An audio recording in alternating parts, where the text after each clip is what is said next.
This is the place where real dialogue matters. Make some noise for that sound, man. It is time to take flight with Audio Airstrike. That's the sound of me lifting off. Now, here's your host, Everett Hall-McNeill. Ladies and gentlemen, this is Audio Airstrike. I'm your host, Everett Hall-McNeill. Thank you for joining us. Now, I have a special guest. He is the lead singer of Small Town Titans, ladies and gentlemen. Back once again, Phillip Freeman. Thank you, man, for joining us. We appreciate it, man. Thanks for having me again, Everett. Glad to be back. Yeah, absolutely. Absolutely. So I wanted to talk with you about a couple of things. One, I wanted to see how you were doing. And I also wanted to talk about some upcoming projects that you're working on, what you've been doing recently. So if you can share with some of the people about what you're working on. Yeah, actually today I'm recovering from a bit of a cold that I think I caught over the weekend in the shows that we did. Yeah, excuse me. So I'll be taking it easy for the next few hours or so. But we played up in Campbell, New York, at a junior's log cabin. First time we had ever been there, ever. And a lot of people, it was the first time seeing us as a band, and it was amazing. It was a packed house. And we had another packed house yet again at the Millennium Music Conference in Harrisburg in the upstairs room at HMAC. So we had a fantastic weekend. So just recovering from that a little bit. And of course, the bug that I caught over the weekend. Both my girl and I have it. So it's lots of tea, lots of hot soup, and Zicam and Airborne, trying to just nip this in the bud here. But yeah, how have you been, Everett? I've been good, man. I've been good. The podcast has been going well, as you can see. We've been steadily rolling with episodes. Got some new projects coming out. Got some new short films coming out. So life is good on this end. Life is good on this end. Excellent. That is great to hear.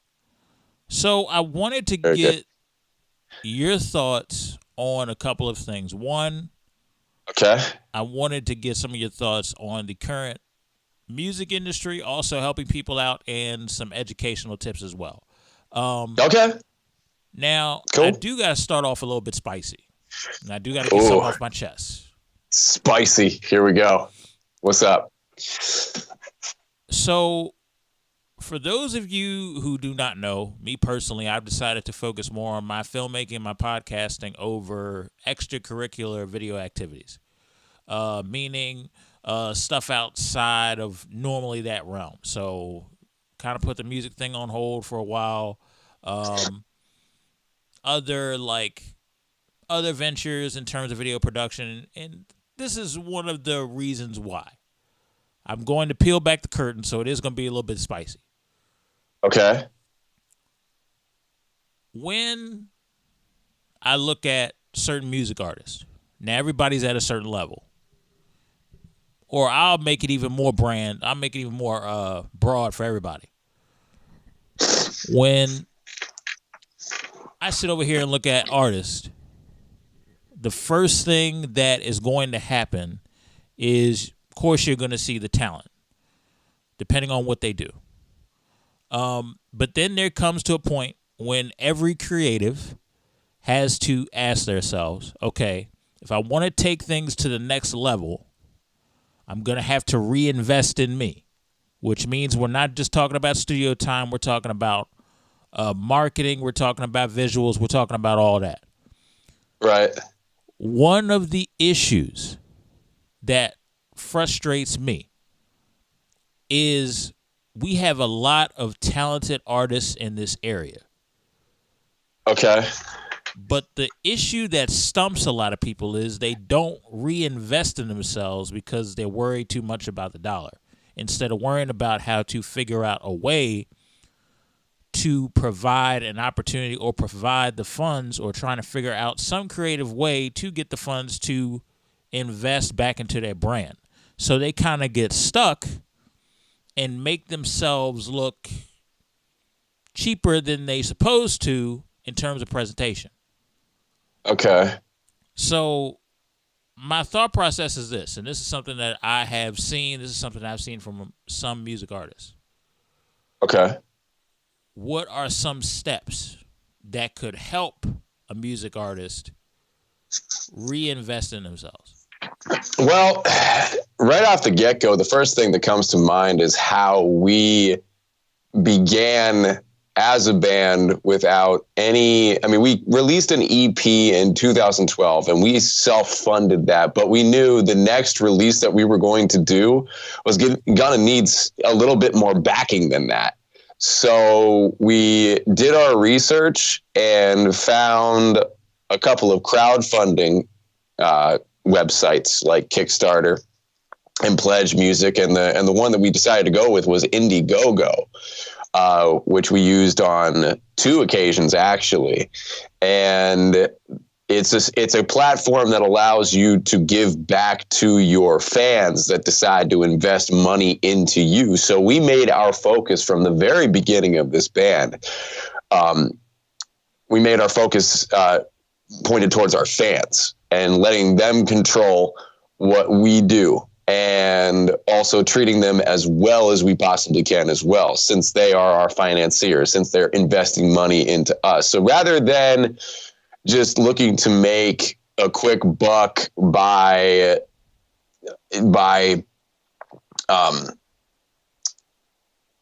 essentially trying to, I'm trying to think of the right word for it, but oh geez, I'm trying to think of the right word. Did you ever have that where you're like, you have a word on the tip of your tongue? Right on the tip of your tongue. You can't get it out. I've been there. Yeah, I've been there. Okay, there's the word. That you, instead of pandering to an audience member that you might try to reach through some marketing campaign for like $1 or just, something that might catch their attention for a few seconds, try to invest as much time and consistency into your fan base as you possibly can, because it's so much better to have 1,000 fans that are obsessed with what you do and live on what you deliver than to have 1 million fans that kind of don't care. So I would say, in order to balance making a buck and staying true to your artistic integrity, you want to make sure that you build a solid foundation of a fan base first before you move forward. And there's been people that have been with us for years that we count on to be there. And they have ever since the beginning, very much so. And we're very thankful for that. So that's what I would say in a nutshell. Invest into your fan base and treat them as well as any guy with a cigar in their mouth looking to get you a record deal. Turn the model around and make the focus on the fans. I think that's an interesting perspective, and I think that's something that that artists kind of struggle with, because they tend to like overthink. And the first thing, I think some of the first things that they come across is it's like, oh, I got to have everything perfect before I do a rollout. Not necessarily. It doesn't. Not everything has to be perfect. True. Now you do have to take that time to really make sure that there's some thought to it, but don't overthink it to the point that you're stifling yourself from getting it out there. And I've done that. I've done overthinking plenty of times. Gosh, in different examples of my career, with my voice coaching, I've done a lot of overthinking and have tried to release products, but I get overwhelmed by the information and don't necessarily know which direction to go. That's something that I still struggle with today, as where with other things like audio engineering and mixing and mastering our own material, there's a deadline, there's certain criteria that needs to be met by a certain time. And, it's something where it's not going to be perfect at the end of the day, but it's going to work. And that's something that has been a learning process for me. It's very hard to freeze the design when you're not quite where you want it, when the project's not quite where you want it to be. But, every single movie, every single album, everything out there has something that someone is looking at and thinking that it could have been better. Like there's a producer that has a hit record out, and there's one thing that might have bothered them about a track that they weren't able to change before it went to post-production. and it will always bother them for the rest of their life. So there's always going to be that element to anything that you create. But if you think of it in the sense that nothing is perfect, it does make it easier to let go and just create. Yeah, I definitely agree. I think that people really need to take the time to not overthink, focus on the creative, focus on the presentation, and focus on delivering an awesome project in spite of what flaws and problems that you may run into. Wanted to talk about touring. Okay. You guys have done, based on what I've seen, a pretty solid job of touring. Yeah. So it's go for it. Sorry. No, it's all good. From what I've seen, you guys have done a pretty decent job of touring. And I think that's another aspect that I think a lot of artists who are trying to find their way to having a fan base and trying to create an income for themselves, they struggle with touring because touring requires funds. It requires venues. It requires, it requires an audience. Yeah, it requires an audience. So they're sitting there thinking, well, do I, be the opening act for this headliner? Do I try to navigate that way? Which I assume that, I'm not going to sit over here and act like I'm some music industry guru. That's why I got you on there. I'm far from a guru. I have some experience, but I'm still learning the ropes, man. Oh my gosh. There's a new thing I learn every day. It's amazing. All kinds of surprises. Yes. Yeah, never a dull moment. And exactly. It's one of those things where I'm looking at this and I'm going, okay, if they got with somebody they can open for and kind of be on these small tours, but try to hit certain sections. I'm not saying they got to be on a 2-month long tour with 80 show dates. That's probably unrealistic for somebody who's just starting to get to learn the ropes of touring. Right. What are some tips that you would recommend for an artist who wants to get the music out there, but he just doesn't have the fan base yet, but he knows that if he tours with or opens up for at least a decent name or local headliner, that could get him started, him or her started. Well, here's what I've noticed, at least in my track record. Now, this it's something very important to note. Sort of as a disclaimer here, this is not the be all end all. This is just what my path was to where we're at now. Our path as a band to where we're at now. We pretty much roughed it for about for a couple of legs of tours for 2 to 3 years, starting to 2015. We had a year and a half of touring, and then we went out on the road for a little bit in 2017, and all in between that, we would do the weekend warrior thing. And the struggle that we dealt with, first and foremost, I would recommend that any band try touring in some way, shape, or form, some capacity. It will test your metal. It will test your grit, and it will also test the relationships of your bandmates and your relationship with them. And you'll get to see whether or not you are cut out for this type of life, because it is not glamorous. It's got a lot of adventure. It's got a lot of danger. It's got a lot of freedom. It's got a lot of joy, but there's all kinds of ups and downs that come with it. And it is not for the faint of heart, first of all. So I would strongly recommend that you at least try it once as a band, whether that's roughing it or whether it's after you develop an online presence by putting out a bunch of content that is high quality and then going out on the road. So if there was one thing that I think we could have done a little more differently as a band, and I think that Ben and Johnny would vouch for this as well, is that we would have spent more time investing into doing video content and building our audience that way before we went out on the road, rather than just trying to tour and gain a fan base that way, and then start doing the internet thing when we realized that the old model of just going out on the road and roughing it was not working for us as a band.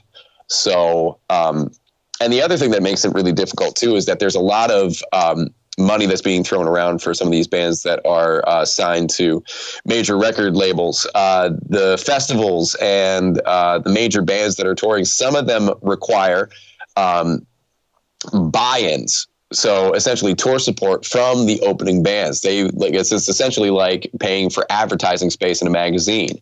If you want to open up for this band, you got to throw in anywhere between hundreds to, if not thousands, if not tens of thousands of dollars to this band to go out on the road and essentially play a 30-minute set and get your name out there. So just pay like to if play you would right pay, now, what you're saying. yeah, exactly, pay to play, exactly. Which is it's just one of those things. Now, is that the case for every single tour and every single major band? Absolutely not. But it is a common thing that is run into. So I would say to bands, do your best. If you really want to get out there and have an audience right off the get-go, do your damnedest to invest into good video content, good audio content, something that's unique, something that will catch the ears and the eyes of the people that are watching online, and get them hooked, get them engaged right from the get-go. And then you should be able to go out on the road and see a major presence. And we just saw it in these past few shows. We were 4 hours from home, Campbell, New York, and that whole place was packed. First time there. And that was ever since we blew up with the Grinch and a couple of other of our covers. And also our original material has been seeing a huge uptick as well ever since all of that happened.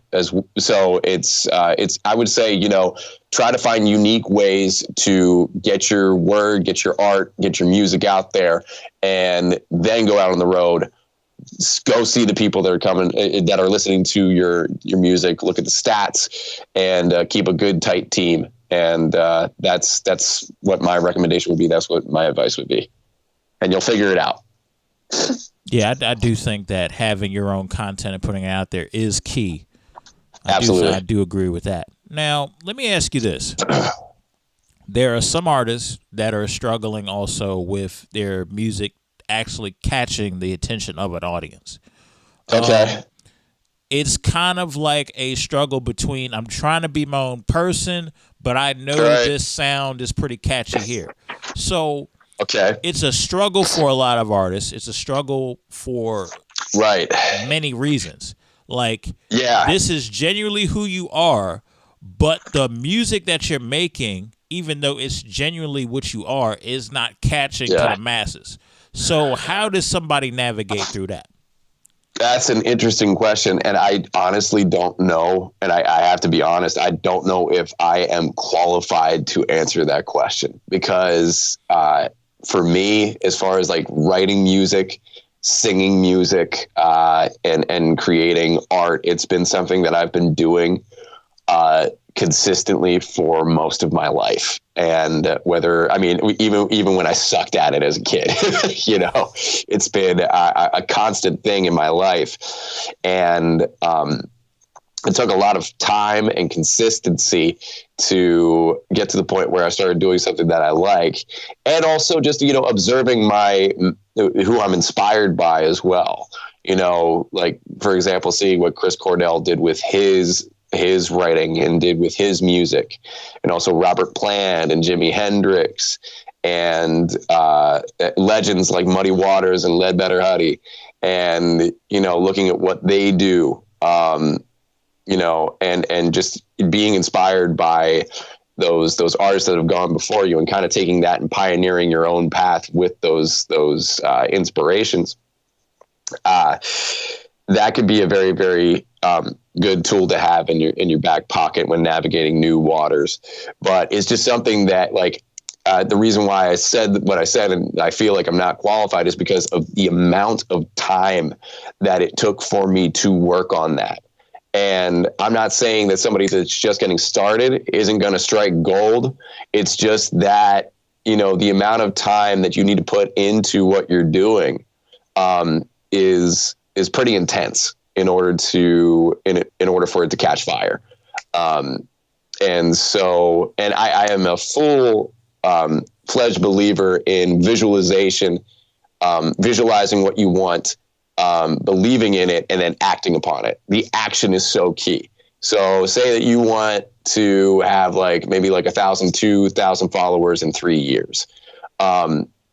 See it as something that has already happened and take action in getting yourself to that point and take small steps getting there. That's what I would say, because all these years of being a singer-songwriter, all these small steps that I've been taking for the almost 2 decades that I've been doing this music thing, I would say that that's the key to success, is the small steps over time and being as consistent as possible with it. Yeah, I definitely agree with that. Consistency is key. Now, Absolutely. something that does hinder consistency is the 9-to-5 job. Right, exactly. Boy, oh boy, is that tough stuff. And I'll tell you what, I did the 9-to-5 as soon as I left college. It's funny. I did something really stupid. I graduated college with no job prospect. All I had was a band. All I had was Small Town Titans and the Lone Wolf Project. I barely had any money in my bank account. And when people asked me, what are your plans for when you graduate? And I said one word, 3 syllables: adventure. So crazy enough. I got a full-time job in one of the fields that I got a degree in within a month of graduating. I was a customer service representative at a company called Network Solutions, and I worked in their technical support department for a variety of things. And it was a really good experience. It got me off of my feet.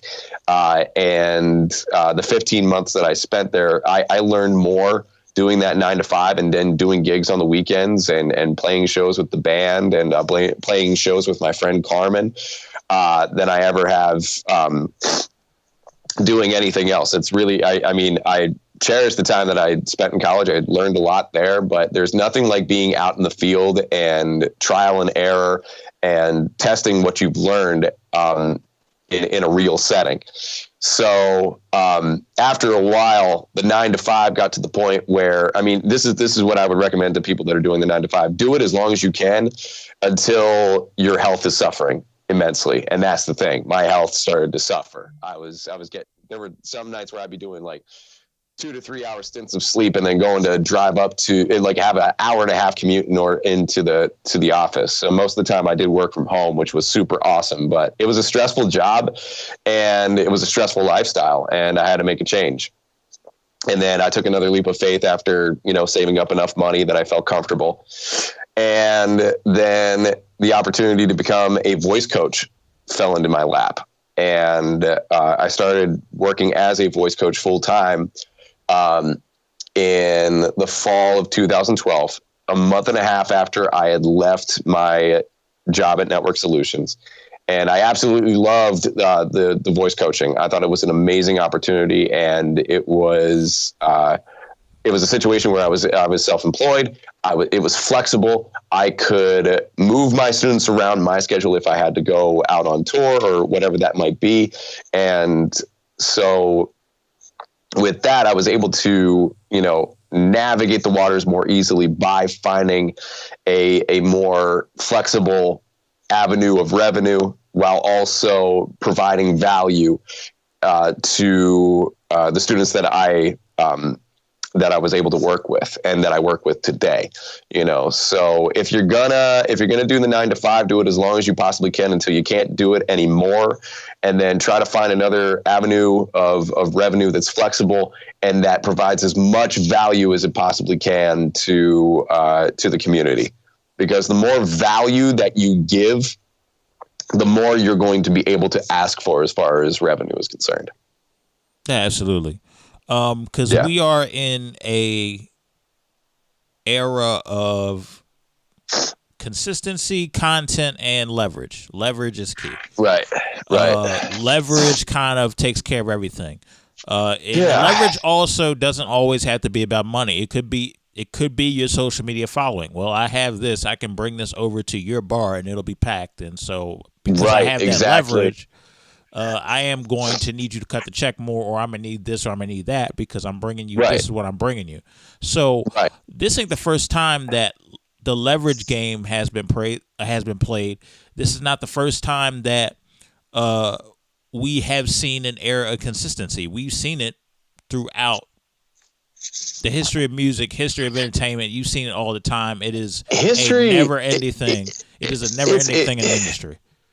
Gosh, I would say it's even like the beginning of humankind. Time, consistency, and leverage. When you think about human civilization, and these are that, technology changes, societies change, politics change. There's all kinds of different things that happen up on the surface, but there are some really deep, consistent things that have, for better or for worse, honestly, through time, when it comes to the human species. And one of those things has been negotiation and leverage. It has led to the society and the civilization that we live in today.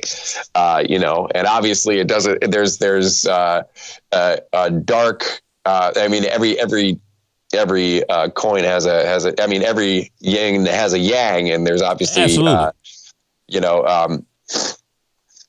a darker side to the society that we live in today. There's an underbelly to it, but there's a lot of good things about it as well. And I think one of the tried and true things that is a key to success is indeed time, consistency, and leverage. It's working hard, but also working smart, because there's a lot of people that put a ton of effort into something and see nothing from it. They see nothing from it. And then they're just like throwing up their hands, and it's just like, my God, I've put so much time, effort, and work into this. Why is this not working? I want to throw in the towel. This is stupid. Why is that person able to get so much recognition and I'm not? Why him, not me? Why her, not me? Like, it's like one of those situations that a lot of people have, that mentality, and it's completely understandable, because there's other people that might be succeeding and you've been just like, working your tail off. The other aspect of that is working smart, knowing when to pivot, knowing what to change, knowing what to stay consistent with. It's discipline. It's being able to adapt to different situations. It's being able to understand the dichotomies of everything that you're doing and the balance that comes with it, and certain things that another person has done is something that you might not be at that time willing to do, but it's because that person did that they were able to succeed. And because you decided not to do that thing, you didn't. It could be a tiny little thing. It could be a teeny tiny little thing that you refuse to do. That is just simply because your ego is getting in the way, or there's another circumstance that's making it harder for you to make that decision. Because there are things that get in the way. But there's a really, really good book by a guy named Ryan Holiday. There were two books that I read a couple of years ago that I thought were absolutely amazing, and kind of started me down a path of self-reflection. There's a book called Ego is the Enemy and The Obstacle is the Way. It's a really, really amazing book series, and I would recommend it to anybody, really. Leverage, consistency, time, and all that stuff. Now, true. When you were talking about people being so frustrated and throwing their hands up, now, in my personal opinion, I've seen that even within my own career. I know you've seen that. You've gone through that. Now, it's a very crucial time when that happens, because that could be your make it or break it moment. And it is very potentially dangerous, because You can become bitter easily. You can become a hater easily. You can go down a negative path easily, or very easily channel that into motivation, and then you start really researching what got them there, and then you bounce back. Now, precisely. You can now those are the two choices that you have, but it's a thin line, and people can teeter on either side of that thin line. You know what I mean? Absolutely. I've had some very, very low moments in my career, very low moments personally. That is just, it's incredibly hard sometimes. It is very tempting to give up. It's very tempting to give up sometimes, just on your career, on a relationship, on a situation. Now, obviously, there are some situations where letting go of a professional relationship or a personal relationship is absolutely key. It is for the betterment of yourself and the other person that relationship or that project is severed. Sometimes that is absolutely necessary. But there are other times where the choice between going forward and giving up is it's crucial that you keep going. And because if you give up, there are opportunities, there are things you could have been, there's plenty of situations where if I had decided to give up and then I would have been able to travel in time in the future, if I would have been able to go into the future and see where I'm at now and know that, let me try to rephrase that here. There's a better way to phrase that. Okay. So knowing what I know now, everything that has happened for this band, everything that's happened for me professionally and personally, if I would have made a different decision 3 years ago, I would not be where I am today.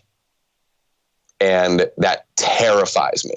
The fact that one tiny decision, the decision to keep going with this band, the decision to try to find a different way is, I can't stress how important that decision was for me, because I would not be in the relationship that I'm in. I would not be living in the place that I'm living. I would not be seeing the success that I am seeing with this band if I decided to give up about 2.5, 3 years ago. And I didn't. And I'm so happy that I didn't because it was super close. I'm happy for you. Yeah, thank you. And I hope and wish and pray that everyone that goes through that struggle, everyone that has some type of vision for their life, for their career, just sticks to it and makes the right decision for them, whatever that might be. And that decision leads to an optimal place in their life, a place that they would have immensely regretted not experiencing if they had made the other decision. I hope that they decide correctly. Yeah, because at the end of the day, you have your legacy and what you did on this earth, and that's what people are going to remember you for. And, and Phil, in terms of what you're doing, your band and the places you've gone with that band, the places that you're doing with your Lone Wolf Project, that's a part of your legacy that you're leaving behind. So if you was to make a decision that would affect that, it could be a life-changing deal. You had made that decision to be like, well, I'm going with this decision. Every decision we make, it's the age-old thing your parents used to tell you. Every decision you make is going to affect you for the rest of your life. Right. Every decision. It's true. And it's very true. It's not till it doesn't register when you're that young. When you hear it at 12 or 15, it don't register. You start maybe getting the feeling, depending on maturity, age, where you're from, maybe around late teens, early 20s. Some people mid-20s, and some people later. Yeah. You know what I mean? Yeah. So it's funny. Definitely understand. Absolutely. It's funny when you're like 15, 16 years old, decisions that you make then that you think are super duper important are actually just completely and utterly they're completely superfluous. They are not, they have very little to no impact on your life, as where there are decisions that you make subconsciously as a teenager that may have an immense impact on your life. And it's just so funny that there's so much focus on the small things, like, oh my God, my girlfriend who I've been with for 4 weeks broke up with me. And it's like, that's like your world is destroyed and crushed and you're crying and you're like, woe is me. And then at the same time, you're going to band every day and, you're playing your instrument on a consistent basis and you're learning more about music. You think nothing of it. You're just like, oh, I'm just going to hang out with my friends and I'm going to practice. But that made a huge impact on your abilities and your career. And you might have not had any direction or thinking of what that would, how that would contribute to your life, but it does. It really does. Or let's go a step further. What's up? So with some people, the very things that they choose to decide as an outlet, you know what I mean, as an emotional outlet, let's say they didn't have that, right. What would they be doing? Probably be something destructive. Oh, absolutely.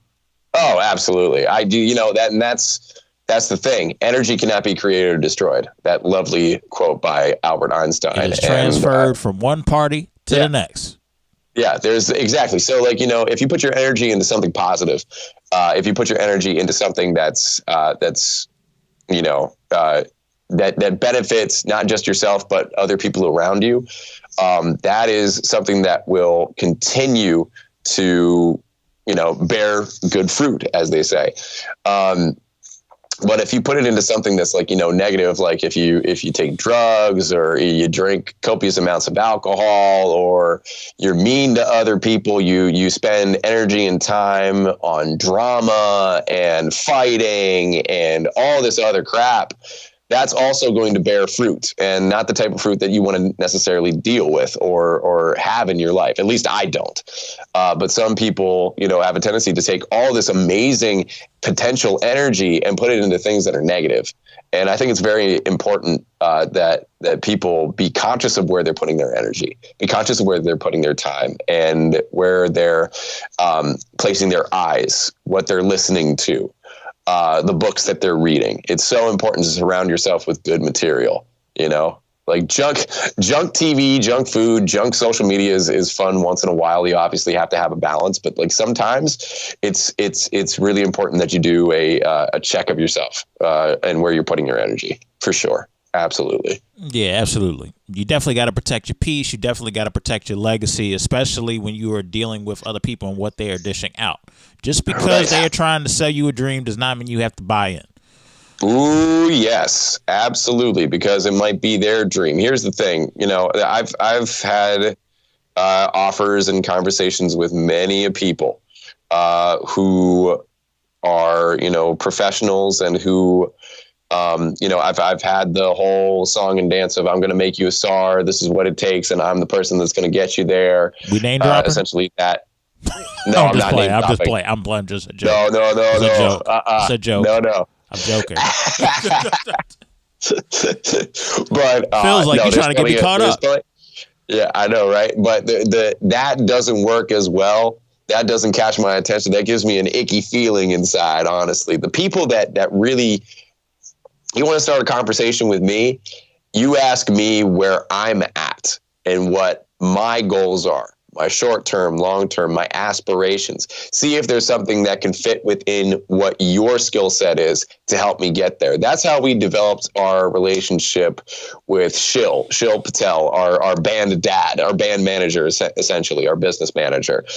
He asked us what our goals were, essentially got a feel for where we're at and what we want to do, and then provided his expertise and his advice and his team effort by filling in where we needed him, rather than trying to, sell himself as the person that was going to make this happen. We all make it happen together. And I love those relationships where it's an even playing field, rather than the ones where it's somebody that pretty much dictates the way that the wind is going to blow. So. Yeah, absolutely. Yeah. I definitely agree with that. I wanted to kind of switch my attention over to some of the viral videos that you've been able to produce. Cool. Let's go through some of them. So the first one that I want to go through is the Grinch. Okay. Now, how did that come about? How did you guys put that together? And then how excited were you to see the feedback from it? Yeah. And this is this the first podcast that we've had since that's happened? I'm trying to remember when we had our last conversation. Our conversation was, good grief, it was last year. And I think it was before the Grinch video because it came out that Christmas. Okay. Gotcha. Okay. So here's what happened with the Grinch. First and foremost, it was right after we got off of a tour that we decided to focus a lot more on putting out videos, putting out content. And we did a bunch of acoustic covers, acoustic originals, and we set up our Patreon for the very first time and started to allow that to grow to where it's grown to now, which is mind-blowing, at least in relative to where it was before. And we decided that we wanted to go into the studio with our friend Kevin Sofera yet again for a 6-track EP. We wanted to record it live and do live performance videos. So we called up Springwood Productions to ask them whether they would be interested or not. Shout out to them. Shout out to them. Absolutely. And shout out to Kevin and Hybrid Studios as well for having us. We spent 3 days in the studio in the middle of July. I think it was July 2017 that we had decided to go into the studio. And we had 4 originals ready to go, and we had 2 covers. We had Spoon Man and we had You're a Mean One, Mr. Grinch, at the suggestion of Shill, actually. Shill had suggested that we do a Christmas song. Since we were going to be releasing these songs as singles every month or two. And so, along with the corresponding video. And so we released the Grinch it was Black Friday, I believe, or it was either Thanksgiving or Black Friday that we released the Grinch, and it got some really nice attention in the first year that it was out. That was December of 2017, so it did quite well considering, and it got us a little bit more notoriety. It got us a little bit more attention.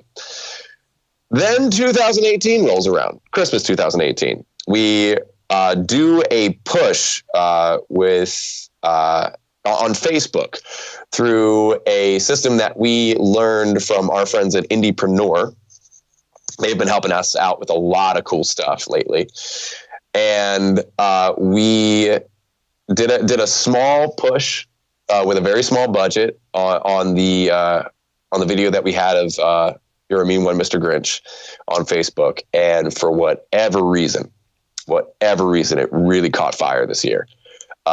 It went from a couple thousand views to 33 million in about 2.5 months. Jeez. Yeah. So, yeah. And all of our numbers skyrocketed. We were even featured on Z100 with Elvis Duran, which is huge. And that's really was a huge catalyst to what we were doing. Like rock bands don't get on Z100. Are you kidding me? Like that is as mainstream as you could possibly get. And I've listened to Elvis Duran on a consistent basis because my girlfriend is a huge fan. So that was a big moment knowing that occurred. And it boggles my mind how we did it. We didn't have to pay, there are other bands that probably would have put in thousands upon thousands, if not tens of thousands of dollars to get the amount of exposure that we did. It's insane how much exposure it got. So let me get this straight. So the exposure that you guys got, it was all organic? Yeah. Not all of it, but let me see. Let me give you the actual numbers of the organic reach. I'm pulling it up right now, so give me just 1 second. Okay, cool. No problem. Yeah. Let's see here. Come on now. Load for me, please. There we go. Let's take a look. Our organic reach for that video was where is it? There it is. Is it showing up here? Well, no, it's not pulling up. I'm sorry. But last time I checked, it was at an organic reach of 48.5 million people. And the paid reach was around maybe 200,000. So just the fact that it was that organic is just absolutely insane. You know, that's unheard of. It is unprecedented. It is a situation where we got incredibly lucky. Also, the animated Grinch movie came out this year too, which I think had an impact on it too. Definitely an influence. So yeah, it was a perfect storm, really, of a whole bunch of things getting together. That's the thing too. Timing is so important. Like, you can be the best surfer in the world, but if you don't catch the right wave, it's going to be hard for you. In order to be the best surfer in the world, you have to find the wave in order to ride it. And sometimes you just get lucky, and we got really lucky this time. Really lucky. Y'all got a blessing in disguise. Yeah, really, seriously. It was one of those situations where we didn't know what it was going to do for us, but we had a lot of fun recording it. It was one of those super fun songs to perform, and we had no idea it would bring us the exposure and the success that it has, and it definitely has. So yeah, it's good stuff. Yeah, that's crazy that you got an organic reach of that many people. It's awesome. It says a lot about Facebook. It says a lot about you guys, and it says a lot about, because now Facebook becoming so pay to play, and to see what you guys have been able to do and still pull an organic reach of several millions of people. That's amazing. It's pretty incredible. It's really incredible, and the train has barely slowed down. We're still pumping out content, and people are still discovering us. And there's still people that are discovering us and haven't even seen Grinch yet. They're seeing our other covers, our other original material. They're getting hooked on that first before they see Grinch, which is that's phenomenal. What would you say your following is right now? Well, right now, as we stand, as far as the Small Town Titans page is concerned, there are 233,000 likes, and I don't even know how this is possible, but there are 285,000 followers. We have more followers than likes, that makes me scratch my head, which means that is the likes that we have are organic. It is super organic. It's the majority of people that are following us are real people. They are not bots. Right. And the fact that we have more, because you can, that's the thing. There's services that you can pay, that bands can pay for, that you can get people to like your page. And, but if you notice, there's a big correlation, or a very distant, a distant number between the amount of followers and the amount of likes that you have, that usually is a telltale sign that those people paid for their likes. Because if you don't have a ton of followers and you have a ton of likes, that's a red flag. Yeah, that's what is this? What is this? What is really going on? Right, exactly. So it's pretty intense stuff. Pretty intense. So let's talk about one of your other covers. What were some of your most notable and most popular covers?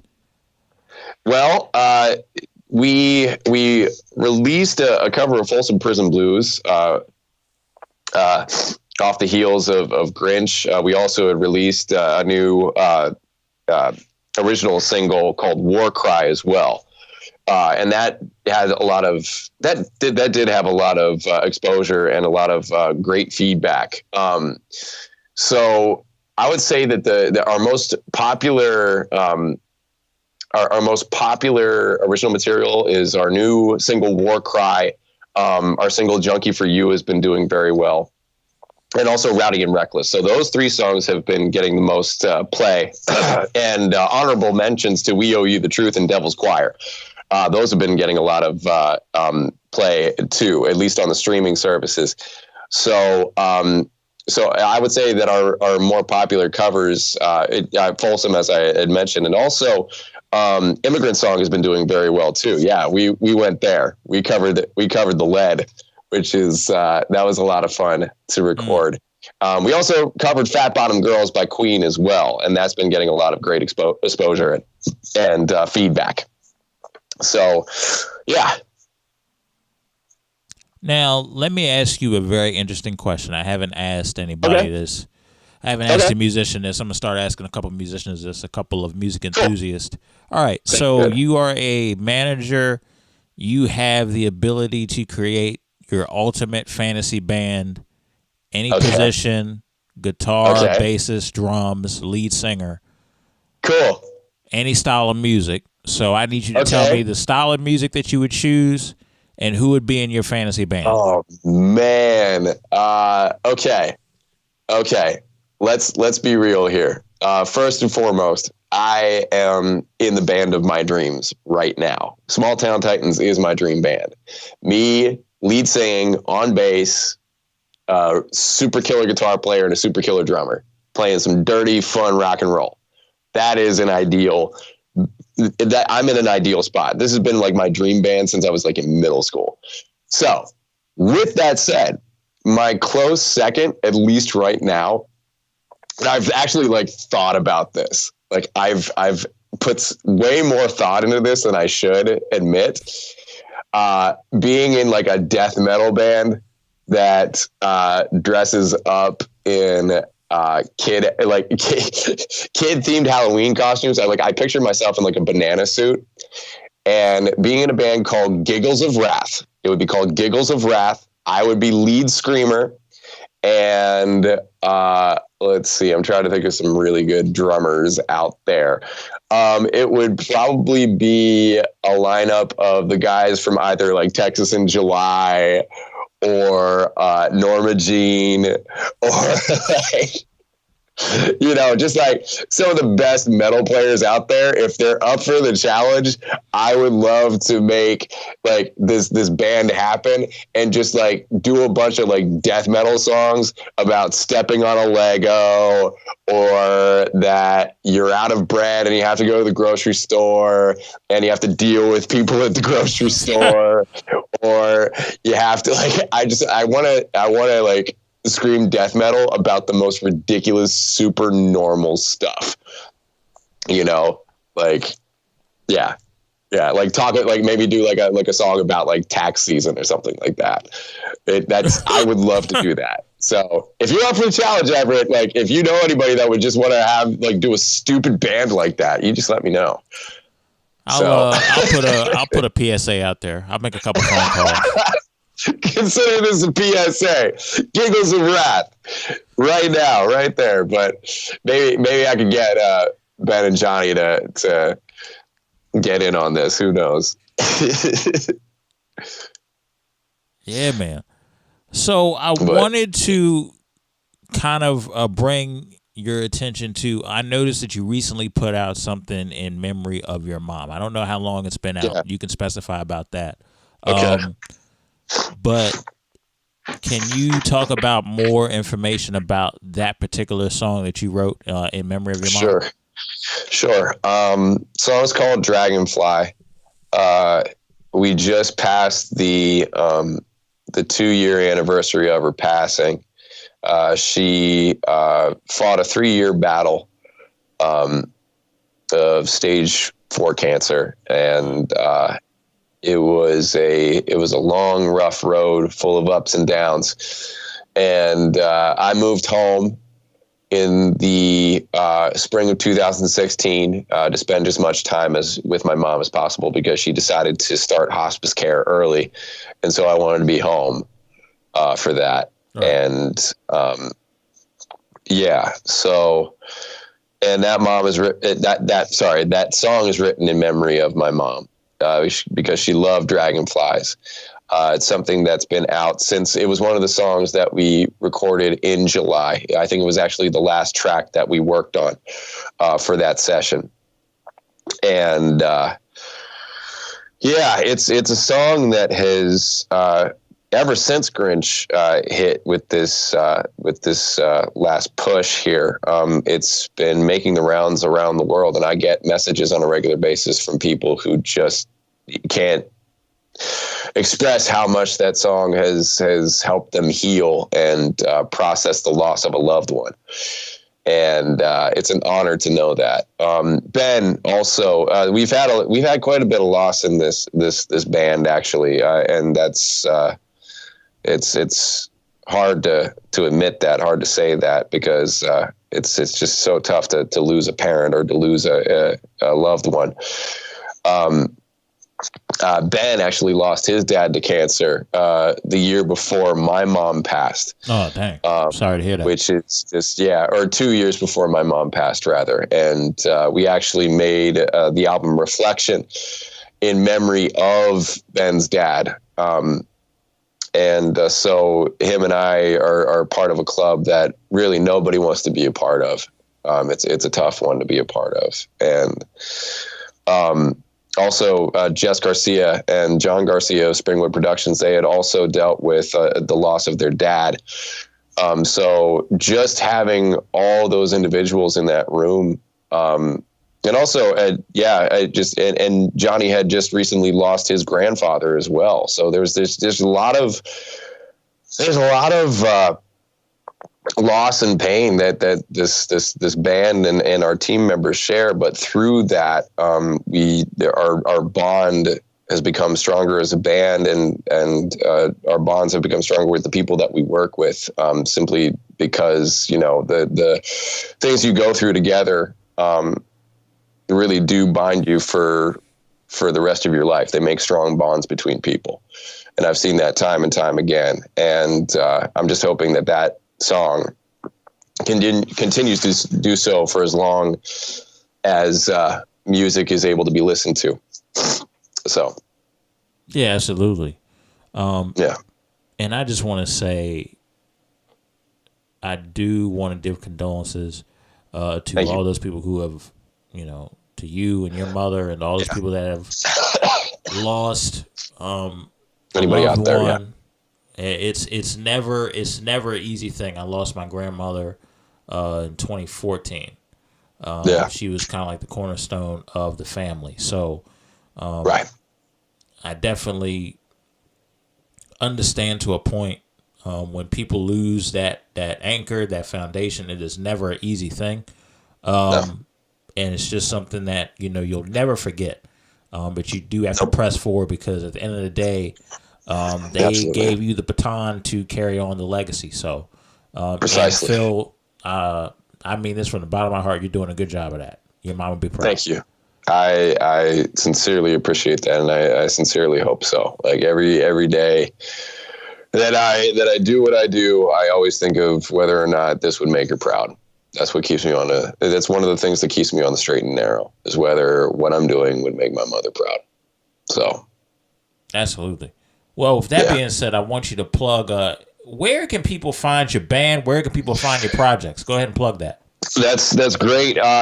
Thank you, Everett. We are on pretty much every single streaming service that you can possibly imagine. We are on iTunes, Apple Music, Spotify. Those are the main three that most people find music on. You can find all kinds of stuff, our covers, our original material. You can go to smalltowntitans.com and check out all of our stuff there, our shows coming up, our merchandise. And we do have a cool show coming up at home on March 16th for STT Patrick's Day. So it's St. Patrick's Day with an extra T for Small Town Titans. We're going to be playing at Blarney's Irish Pub that evening. And we actually have a limited edition Irish themed shirt for everyone to enjoy. And if you get them now, they should arrive in time for St. Patrick's Day, but order them as soon as you possibly can. to ensure that, and we'll have you. We'll hope to see a sea of green at that show. So also you can check out our Patreon on patreon.com/smalltowntitans, and you can become a patron and get your name in the credits of our music videos as we make them. So and you can find out more about that and join our family over there. And thanks so much for continuing to listen. And Everett, thanks so much for having me, man. I really, really appreciate it. Yeah, man. I mean, it's one of them things. You're a friend of the show. You're always welcome to come back on. Absolutely. We can get we can get into some more topics, not just with music, but all other topics as well, man. We definitely appreciate you coming on. Yes, indeed. And thanks for tolerating my sniffles and coughing and all that stuff. I'm definitely not like 100% right now, so working on that. Oh, dude, it ain't no problem at all. There's been times I ain't been 100% on the show. We fine. Yeah. Cool, man. Awesome. Well, with that being said, this has been another edition of Audio Airstrike. Phil, thank you for coming on. I humbly appreciate it. Pleasure. My pleasure. Thanks, Everett. Until next time, everybody, we'll see you. Take care.